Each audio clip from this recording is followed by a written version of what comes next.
Good morning. It's Tuesday, August 15th, and I wanted to just talk to you a little bit about some of an update on a few things, maybe a little sneak peek about what we're going to be doing next week. And then also, I want to show you how to prepare your herbs and how to take care of them once you pick them off the plant.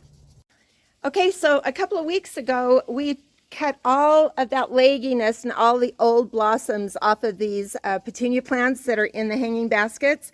And look how pretty that plant looks now with a little more fertilizer, and to get all that leggy stuff up, it's getting bushy again and it's really pretty, and now it's starting to put on flowers. And this one is the one I told you about that had a few more problems than the other one. But it is doing good on this side and it's doing good on that side. So what I'll probably do is just put this part to the back. So this is chives, and that is an annual plant, and I'll be coming out and cutting it back. And we'll be able to cut it way back, and then it'll probably give me another couple of cuttings before the season's over.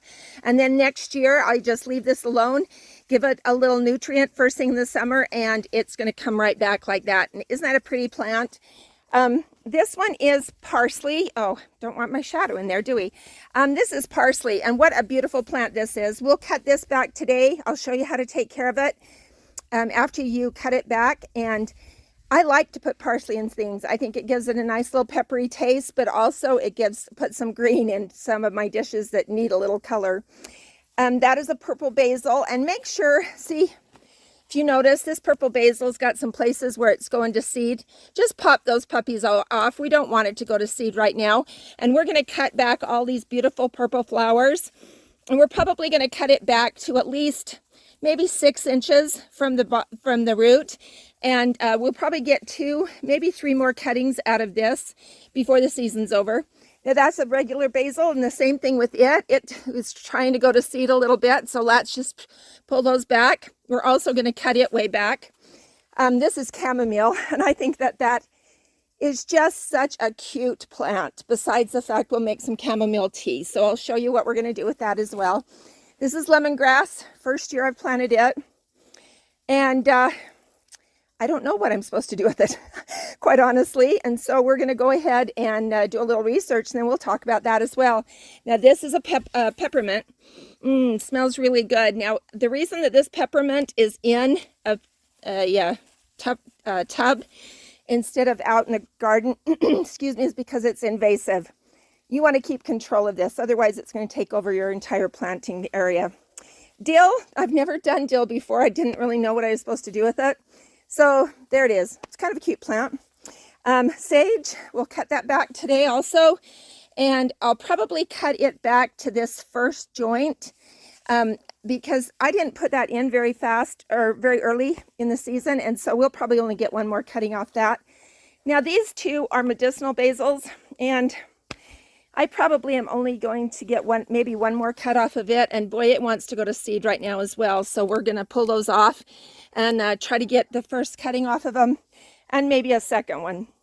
But I love herbs. They are just beautiful plants, and they don't take a lot of effort to grow. And now I'm going to tell you how much little effort they take to prepare for storage. Okay, so with this parsley plant, we're just going to take our scissors and we're just going to go in there, and all you have to do is just cut it. That's all. That's all it takes. See that? And you're going to get a good handful of parsley. Now, I do one of 2 things. You can I freeze dry all of my herbs. I think that it helps them retain their color more, but you don't have to. You can put them in your dehydrator. You can put them in your oven at about 180 degrees if your oven goes down that low, or low for about 1.5 hours. You actually can hang them like this down somewhere where it's cool and dry, and they'll dry. But what I like to do is I like to take these stalks off, because you don't want those in your herbs. They don't give you any flavor. They don't give you anything beneficial. They just are hard and woody. So what I usually do is I just cut off these leaves right here, and they're easy to cut off. Man, I can even pull them off if I want to. And I take that, right? See how easy that is? Super easy. You don't even have to have scissors. You can use your fingers. And then I just toss this part for the chickens. But there's so many things that you can do with this parsley. Now, I freeze dry all my parsley, and the reason I do that is because I like it to maintain its color. You can dehydrate it. You can, in a dehydrator, which I've done that before. You can also do it in an oven. And I did a little research on that today because I've never done it in an onion or in an oven. And what it said is that you just put it in that oven at about 180 degrees and leave it for about an hour and a half with the door open. And it'll just, it'll dry really pretty. But that to me is a lot of work. And I'm sure you guys are saying, well, a freeze dryer is really expensive, but I use my freeze dryer for everything. In fact, right now there's mango in my freeze dryer for my food storage. But the next load that I'm going to do is going to be herbs. And so you can put a whole bunch of these leaves on a freeze dryer tray. And then when it comes out and it's all, the moisture's all gone from it, then I just crush it up, and this is what it looks like when it's done. And that just looks like it came right off of a store shelf, didn't I? And this is from last year. Look how pretty that is. And it's just the right size for cooking, and it's so easy. And if you take these, I mean, this is, like I said, this is from last year. This was in my canning shed, so it has been in a room that gets some light, not a whole lot of light, but some light. But if you put this down in your storage room and you put it in the dark, it's going to maintain that color for a long time.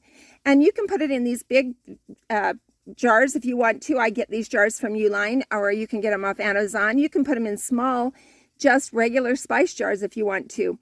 And that's what I'm going to do with every single one of these. I'm going to go ahead and cut off the leaves. And see, these leaves pull off really easy also. And then you just I just fill my freeze dryer tray full, and then I just put it on automatic. And I will probably get, out of the 4 trays of parsley, I'm probably going to get maybe one more this size, maybe two this size off of a full freeze dryer load. And I have a medium size Harvest Right freeze dryer.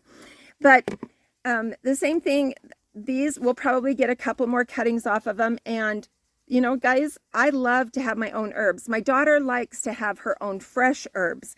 She does a lot of cooking.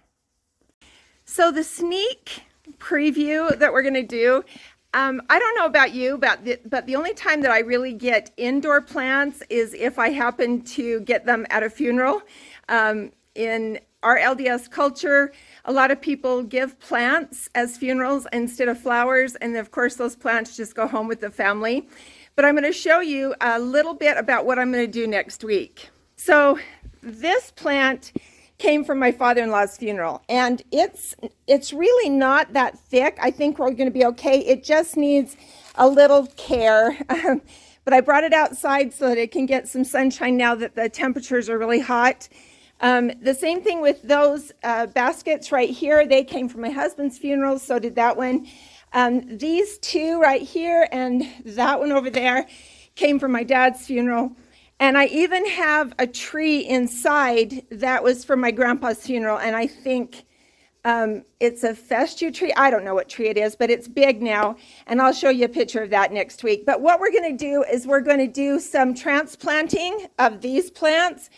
We're going to trim back and transplant that one. Some of these just needed to get outside in the sunshine. I have them in a room that is kind of dark.